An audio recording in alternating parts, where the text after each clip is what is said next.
Welcome to Scare Garage. This week, gauge pod, cool, upgrades, and fixing. Stand by. I put this gauge pod in. I got to remove two things here.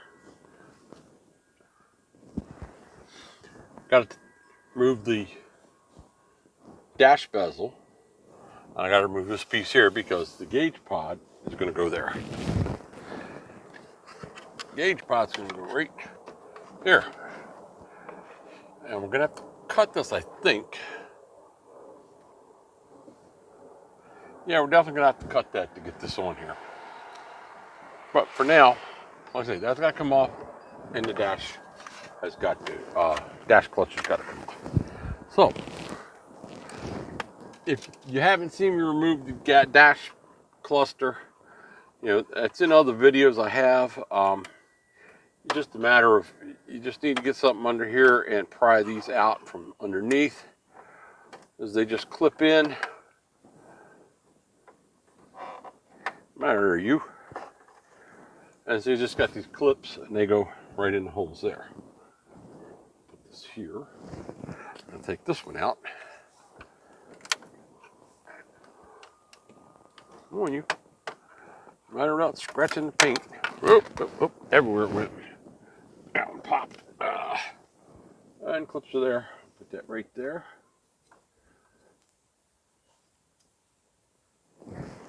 And now I can get to these two screws here. Now, those two screws are torque spits. Before we do that, let me get rid of this. Now the trick to this, I'm down to one camera by the way, I'm waiting for some batteries to charge on another one, is there is a spot somewhere right there. There's a little line. You can take a very small screwdriver and just put it down in there and give it a pull just like that, and it will eventually cooperate.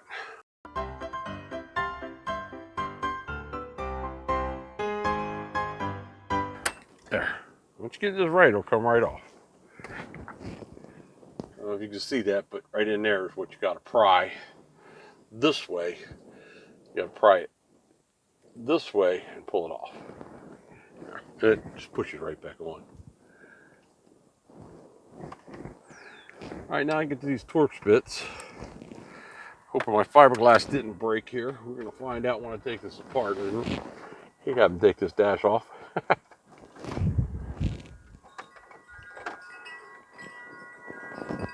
The plastic on these things gets extremely brittle.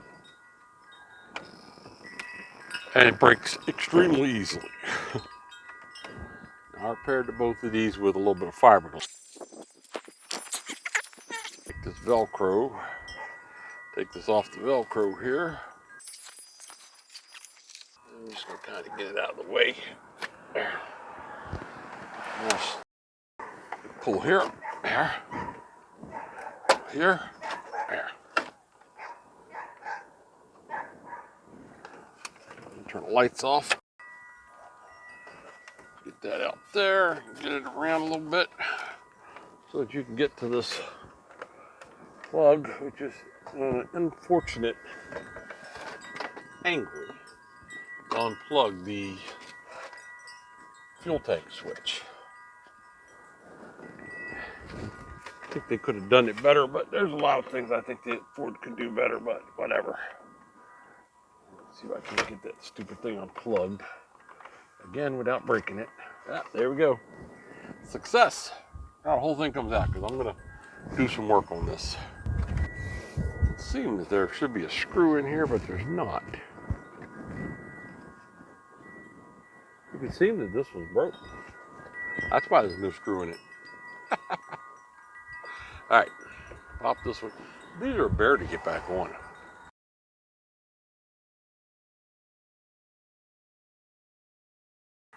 Theoretically, this should come right out of there. There you go. Just like that.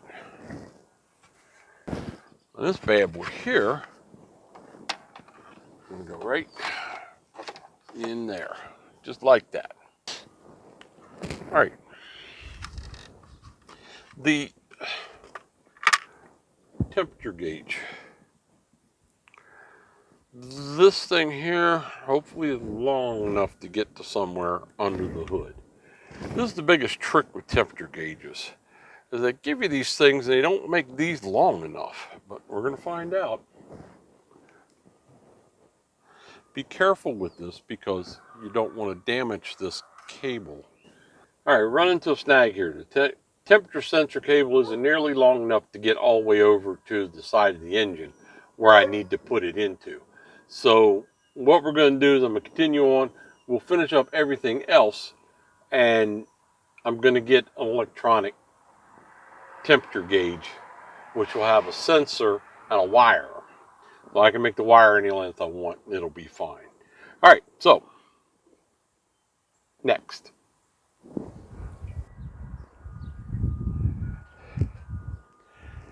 Quick word to the wise. I put oil gauge in my blue Mustang, my 05, and it was really cool. Put it in with this nylon hose that it came with and everything, and it was fine for about 4 years. And on the way to work, the engine caught on fire. That nylon tube only lasts so long, and then it gets brittle. When it gets brittle, it starts to break. It wasn't actually near any heat sources, so that wasn't it. And so it broke and spewed oil all over the header, which then next thing you know caught on fire. Luckily I was able to put it out, but when we went to fix it, I figured I'd just shorten it and put a little pressure fittings in. Well, every time I put pressure fitting and started it would blow in another spot. So get you some copper tubing to do this with. And there's a couple things we're going to need to do with this copper tubing though. Same deal. You don't want it to, I'm going to try to get that out of here without all the other junk. What you don't want to happen is you don't want it to be rigid. One thing you don't want with this, you don't want it to go, you gotta be careful bending it because you don't want to kink it. So genteel. Now, you don't want this going straight into the engine block like this because the engine moves, okay? What you want, and we're going to use the quill that's already here and maybe tighten it up a little bit, is we're going to do this. We're going to bend this like this here. Here.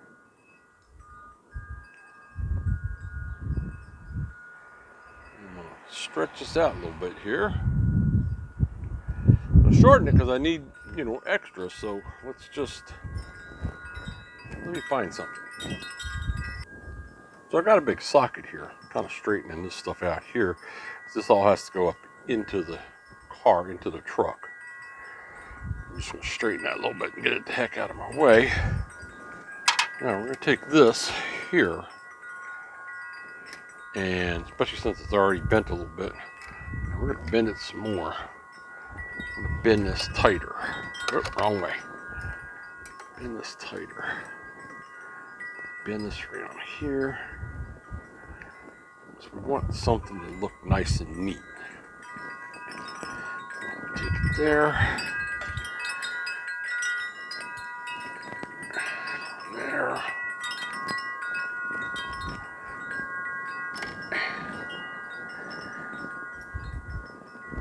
There.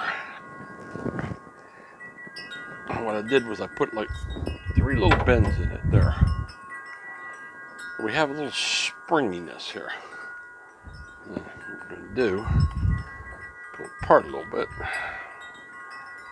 This here would not be a terrible thing to have one more. Right there, like that.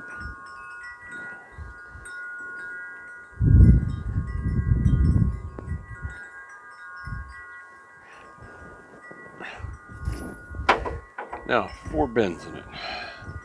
We're going to stretch this a little bit like this here.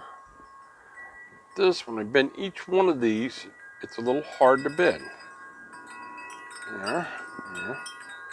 And now we're going to bend this way, so I'll go there. But now, let's see what we got.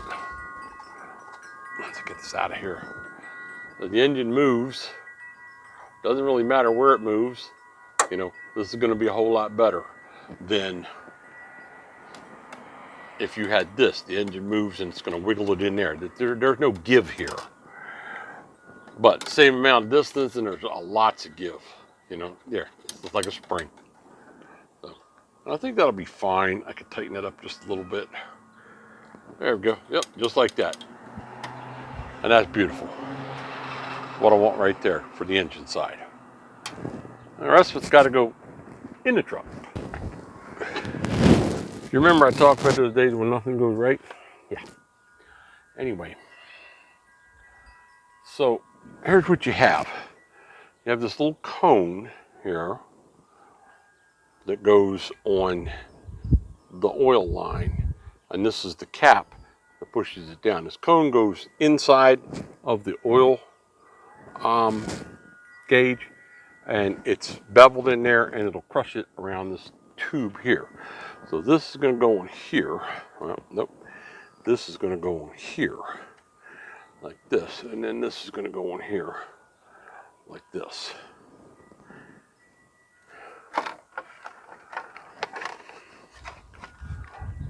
It's not easy to do up in here like this.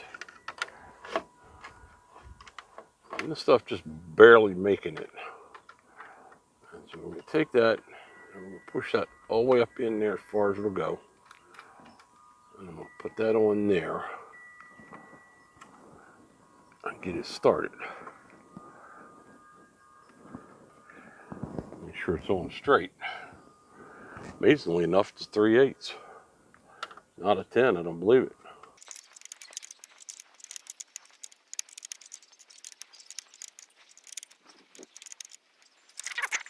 That. Just want to snug it up. Come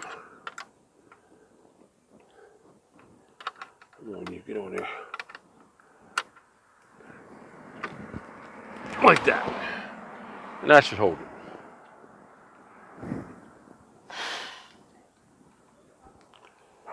Yep. And this whole mess here. I'm going to go up in here. Get in there, you. In here. Just like that. So today's been a pain in the butt. It's taken me forever to get this done. Obviously a different day. Finally got this oil sensor out. Now, there's a special socket for oil sending units or that you can get, but this one is a 26, M26 12 point will fit it and we'll take it out. You can get it out that way. All right. Now what we got to do is we got to wrap the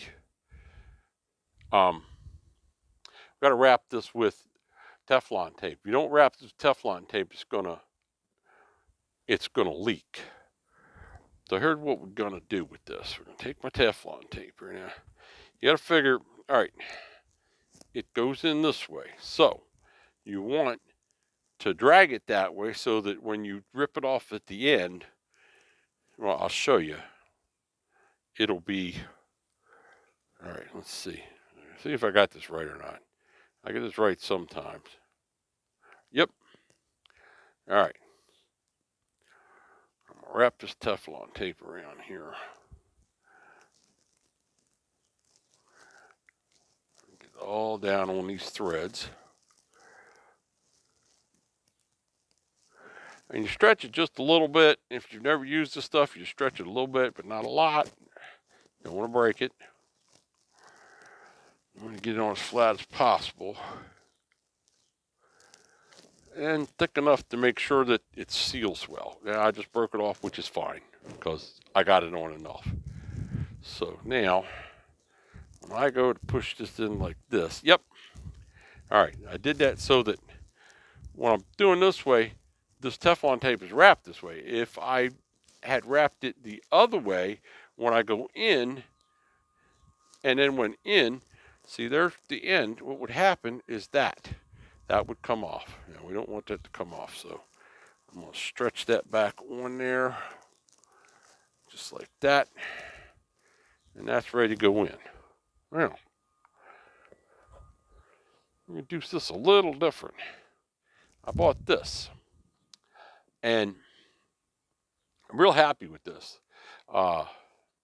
This is, let me take this apart. Years ago, you would buy a whole bunch of pieces and you would cobble them together in order to have your original sender and your oil, your external oil gauge on. Now you can buy this online. I'll link it down in the bottom so that it has a hole in the side for one and a hole in the top for the other. I'm going to keep this going straight out like that. Yep, and it doesn't fit. This has been the deal. All right. Well, said I wanted to cobble stuff together. Guess what? I might as well not even got this thing. I mean, I can still use it. It's going to make little less. So I went to the hardware store. All right. And we had to get, let's see. This is 1/4 inch. 1/4 inch.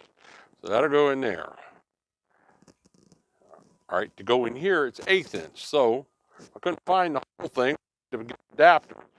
It goes in there and that'll go in there. Of course, then the damn thing's this long, but it'll work.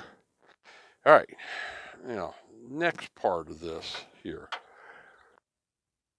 Just go ahead and use this. This Teflon tape is Traeger tape, and it'll work. You know, if it's what you got, just use it. But I went and got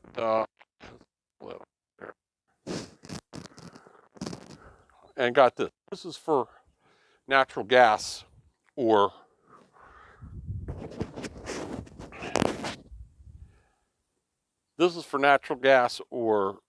propane. But it has a tendency also that it's impervious not only to natural gas and propane, it's also impervious to gasoline and oil, which makes it perfect. It's the yellow stuff for using it on car stuff. So let's rewrap this. Now they've been everywhere. I gotta remember. This, all right, goes in this way.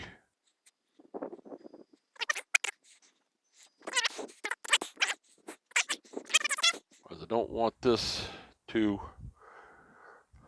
leak. Now I'll pull it off just like that.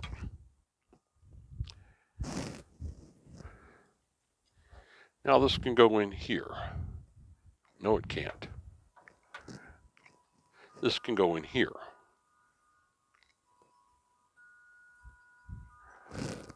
All right. And we'll use this, which it just barely makes it. I wished it had been a deep well, but you do what you can. 5/8.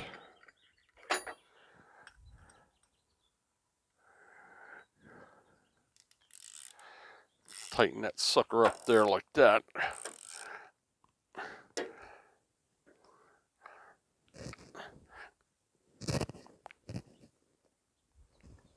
And that should do it.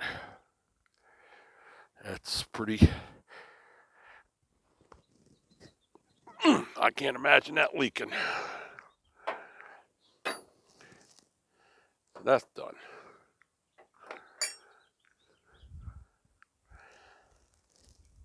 Now I'm going to wrap this.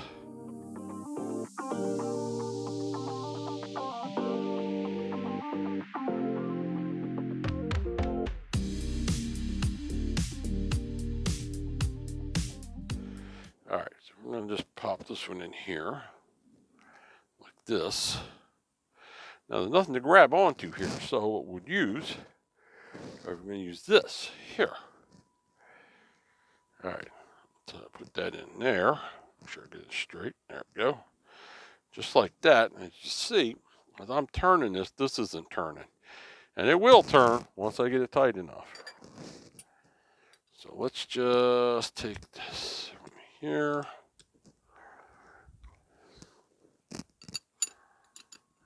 And now it's still tightening on the nut.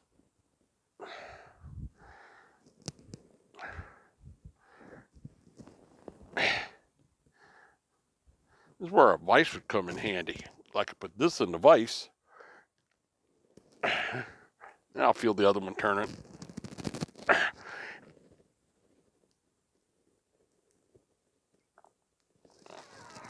I think that's pretty tight.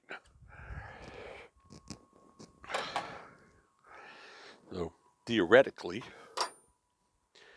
this shouldn't leak. Now I got the last one that goes into the block. And we want to hopefully get it turned around so this is pointing backwards for the oil line that feeds the oil gauge. So now, give me this here. We want to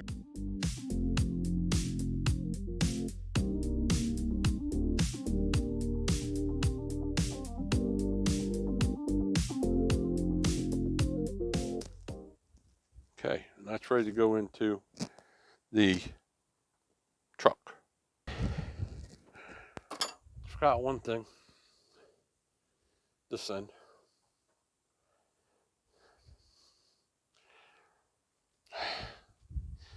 I think this will do it. Yep. All right. Man, all about cobbled.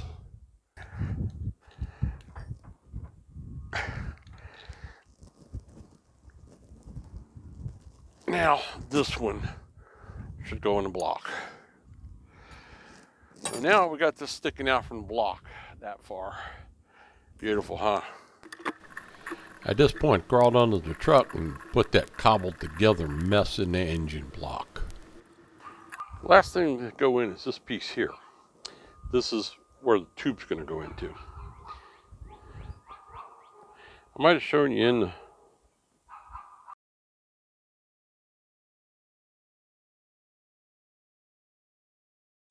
there's a little collar that goes in here, and it's not here.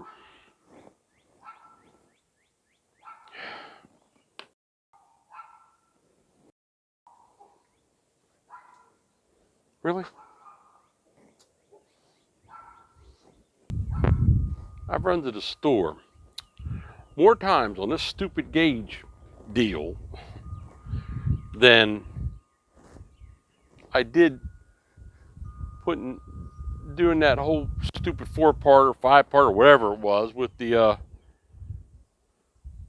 studs, the exhaust studs. So, like I started to say, this is what you put the tube into. Okay, now, I had to go buy a whole nother kit because I couldn't find they didn't have just, if you're missing one, you can go buy just a pressure fitting that's the same size to get the cone out of. Well, they didn't have pressure fitting size, so I bought the whole damn kit. The hell with it. This up here.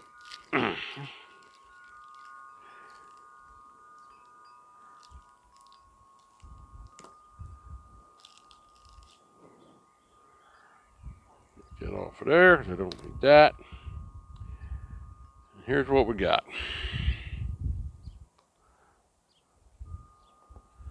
So, the tube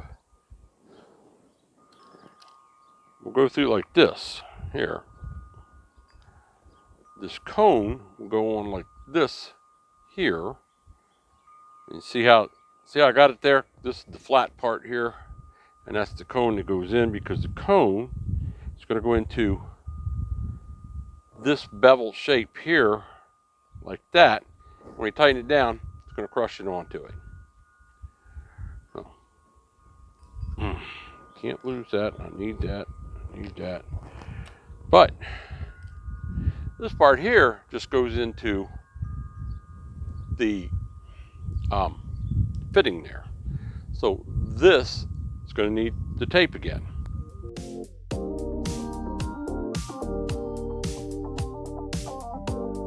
All right, let's see. First thing I want to do is put that up in there.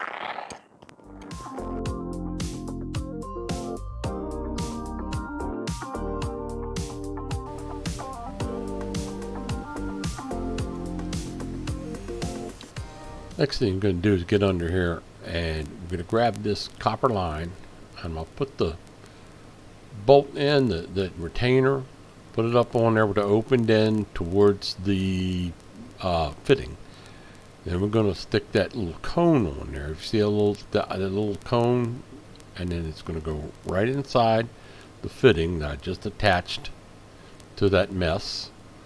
And then once you get it to feed in there, I mean, kind of hard to get to see here. Once you get it feeding in there, you go push it, and you can push it all the way in until it stops, and you'll feel it'll just slide in a little bit, then it's going to stop. Take your retaining nut there and crank that down on there so that it holds it. Next thing we're going to do is get the 3/8 wrench. Let's crank that bad boy down on there. I crank them down pretty good. I'm not sure what how much the snug them is that you're supposed to do, but yeah, I don't want it to leak. I want that thing to crush down around that copper and to hold it good so nothing comes out of it. All right, I got my jacket back off. It's still winter, but it's a nice day. I put the jacket on, crawl into the truck. Definitely. That's going to do it for part one of this gauge install. We got the oil in, we got some wiring that we got to do, and I promise it's not going to be a long multi-parter, but it is going to be a two-parter, and we'll finish it up the next time. We'll show you how everything works out. Till then, see ya.